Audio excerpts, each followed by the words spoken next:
हरिओम. मी रश्मी वीरा धांडे, बीड उपासना केंद्र. मी बापूंकडे 2017 पासून आलेली आहे. फार मोठी बापूंची आपल्यावर कृपा आहे. फक्त आपण त्याला म्हणजे सांगायचं की बापू हे बघ, हे तू बघून घे काय करायचं ते.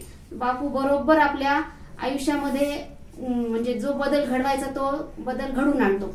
असे खूप अनुभव आहेत माझे.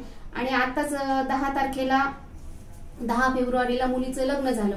तर मी प्रत्येक स्वस्तिक्षेम मध्ये सांगत होते की आई, माझ्या घरात कार्य आहे आणि तू हे निर्विघ्नपणे पार पाडशीलच याची मला खात्री आहे. मी पार पाड असंही म्हणत नव्हते, पार पाडशीलच याची मला खात्री आहे.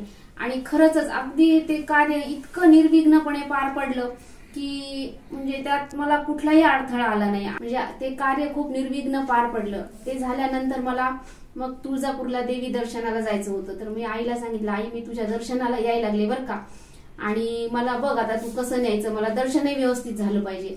आणि इतकं त्या दिवशी म्हणजे गाडीमध्ये सुद्धा गर्दी, अजिबात गर्दी नव्हती. अगदी 7 ते 8 लोक होते गाडीमध्ये. आणि 1 तासामध्ये माझं दर्शन झालं. आणि येतानाही अगदी गाडीमध्ये 7-8 लोक होते. इतकं व्यवस्थित सगळं अगदी निर्विघ्नपणे पार पडलं. आणि हे पार पाडून घेणारा मोठी आई आणि बापू ह्याच्याशिवाय दुसरं कोणीच असू शकत नाही. एवढंच माझं बापूकडे मागणं आहे आणि त्याच्या चरणाशी मला ठेव, हीच त्याच्याकडे प्रार्थना. हरिओम. श्रीराम अंबल.